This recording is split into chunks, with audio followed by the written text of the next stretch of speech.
So, no, I'm not driving. I'm just in my car, parked in the parking lot here at the Edmonds Marina Beach Park.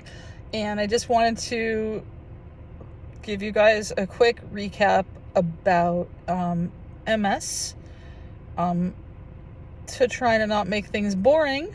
It's basically, and because I don't know very much about it, and that's on purpose. So obviously, I'm not a med student or a doctor or anything like that. I'm just a patient. And because I did not feel like educating myself about the scary aspects of what can happen in some cases if left untreated type of thing, or if my MS becomes another phase of MS, because there's different types of it, and the other phase is scarier, and I'd really rather not think about it, because the future is scary when you have a serious illness like MS, which there's no cure. So anyway, but I thought I would just make a short video to talk about, so we had our fun for the day at the park. Not the day, I was just there for a short time, but after work. But now it's time to get a little bit serious. Will my MS kill me?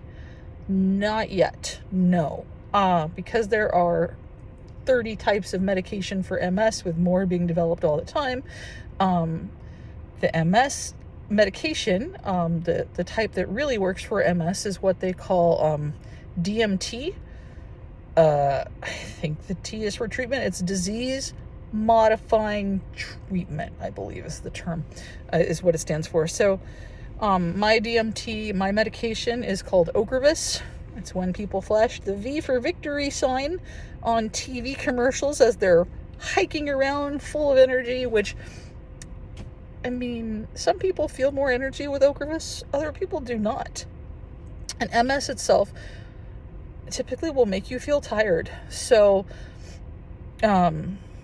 yeah, there's different types of MS. My particular type is, if you had to pick a type, I guess mine's not so bad. It's one of the easier ones to deal with. It's called remitting relapsing MS, and that means that the symptoms, well, the attacks, I should say, come and go, but it's really kind of a misnomer because they don't go 100%, in the sense that you still will feel bad. You still won't feel good, like health-wise, but it's just because of the damage that MS has caused to your brain and spine. So multiple sclerosis is sclerosis, if I'm not mistaken, is another word for lesion. And so it just means that you have lesions on your brain and spine because the immune system is of your body is attacking your body. What it does is it wears away the protective layer of the nerves in your brain and spine. That layer is called myelin, MYELIN. If I make this video in Spanish, I'm going to have to look up the word because I do not know how to say myelin in Spanish. But yeah, so, it's a scary disease. People used to die from this disease. So I had she wasn't my teacher personally, but she was a teacher for some of my classmates. And she was dearly loved at my school. Susan La Follette. She taught English at my high school here in Washington State. And Susan La Follette died because of MS, is my understanding. And when she died, she didn't even make it to, 70. I think she was probably in her 60s when she died. And then, I had a friend from elementary and middle school. Her father died of MS. When she was in high school. I actually knew a girl whose family moved to another state because the weather was, so they used to think that, at least her mom's doctor thought, that a sunnier climate would help her mom's MS, because this was before they had good drugs, the DMT type drugs, right? So they moved to Arizona.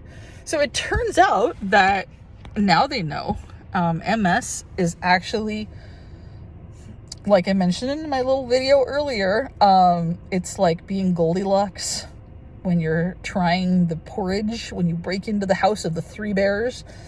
The first porridge is too hot, the second porridge is too cold, and the third porridge is just right. So people with MS are not supposed to be out in the heat. So my friend that moved to Arizona with her family so that her mom could, have less problems with MS, actually, that probably would make her MS worse.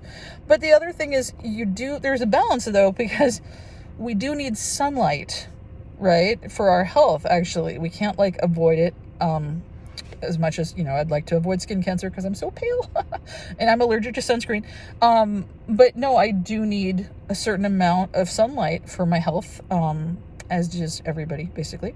So if you want to avoid MS, make sure that your vitamin levels are the right balance.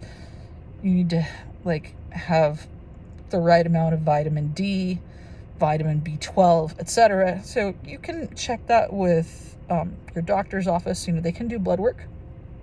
And in my case, my D and B12 were low. Is that what caused my MS? They don't know. So nobody knows what causes the MS. And there is, like I mentioned, there's a chance that my type of MS, remitting relapsing, over time can become something else, which is progressive MS. Progressive in my blue state of Washington. We think of politically, it's a good thing, right? Progressive for MS is a bad thing. It just means that it gets progressively worse. So it's not progressing towards something positive, but something negative. Like I mentioned, there's no cure yet. If you have friends that tell you that they can manage their MS 100% with maybe herbal remedies, exercise, yoga, and a healthy diet, no, I'm sorry. That will help your MS, sure. Maybe not the herbs, but anyway, each their own. But it's not going to help the inflammation that they have. I mean, the diet will, you can eat an anti-inflammatory diet, and that will help your MS. But unless you take a DMT, you're playing with fire and you're causing more lesions on your brain and spine. And if right now you say, I'm too young to take medicine, I am against Western medicine, I shouldn't imitate, sorry. If you say, I am against Western medicine because of X, Y, Z, etc., you need the big guns to fight MS. You can't fight MS with anything less than DMTs. And that's just the bottom line. So if you want to not have seizures, if you want to not have a bunch of falls, take a DMT.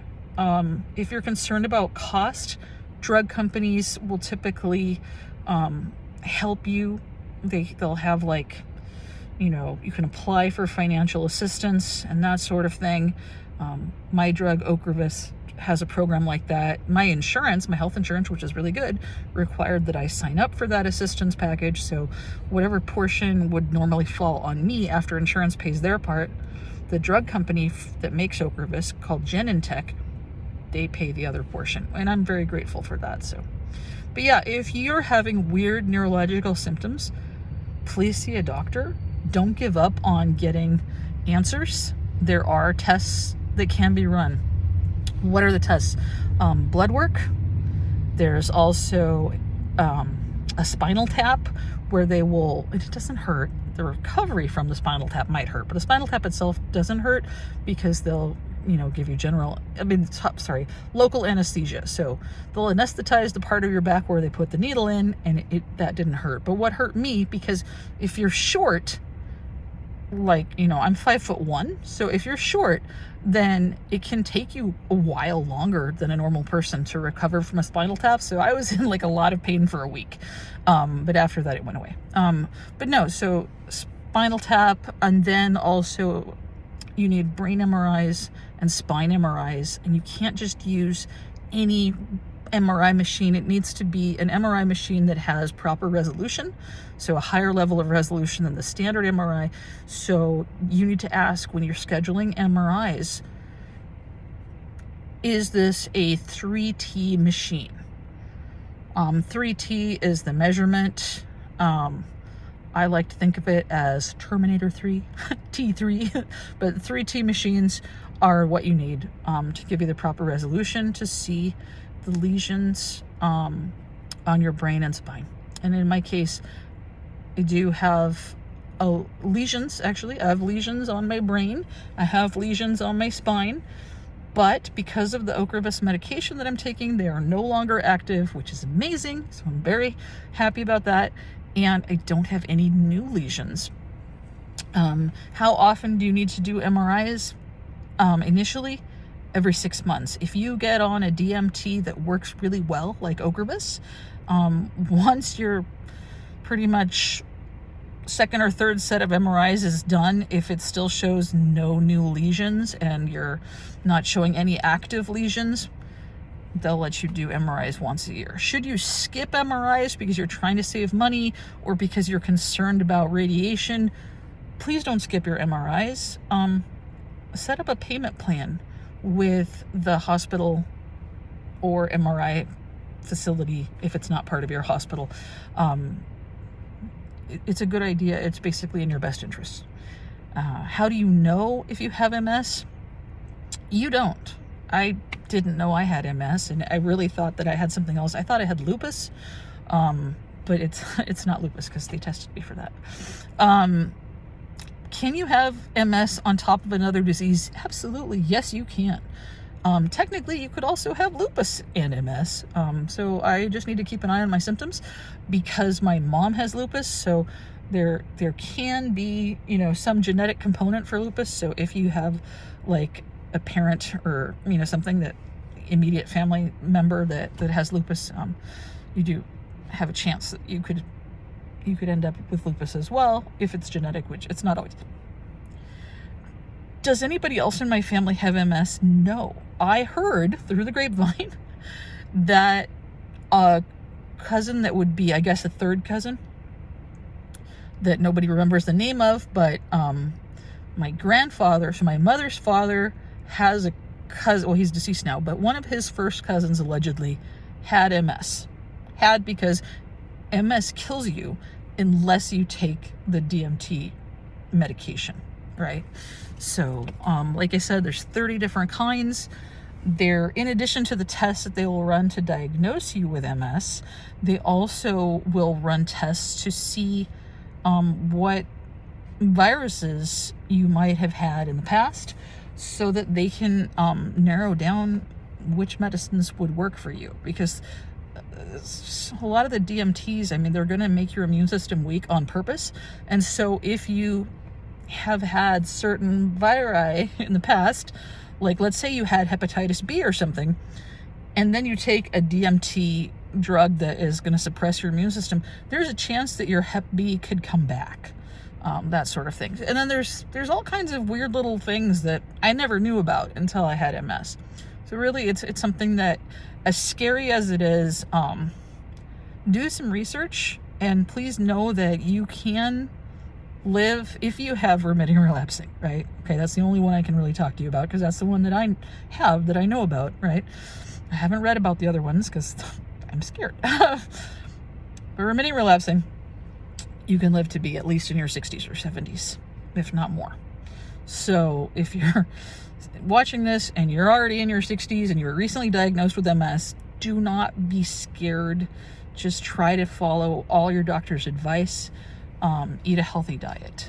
And that's, hard to do, but important for your health.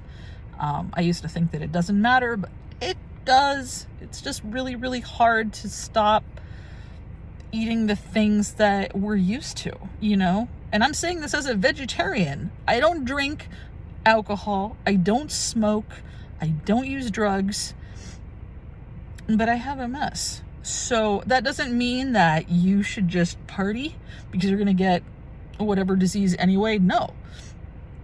It means that because of my healthy, well, other than being fat, but because of my healthy lifestyle, my MS took a long time to show up. And maybe it would have shown up a lot sooner when I was in my 20s, because there's typically people that are sick with MS, they get diagnosed most often in like their 20s. And I have a friend who really didn't think that I have MS because her husband's family, a lot of the men in his family have MS, and when they get it, it's when they're in their 20s, and they end up really quickly in wheelchairs as a result, because their MS progresses really fast. But no, in my case, I'm still walking.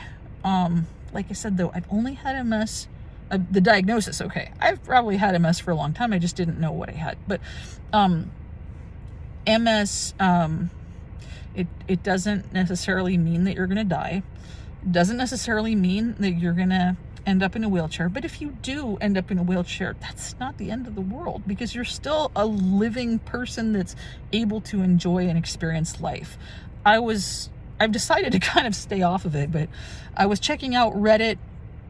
There's a subreddit for people with MS, and there were people saying that, oh, when my MS, gets worse, I'm gonna like go kill myself, because the person was saying that he could not live with himself if he would end up, stuck in bed because of, being severely handicapped. Or then there were people that would say, oh, I can't live with myself if I would have to be in a wheelchair. I would rather be dead.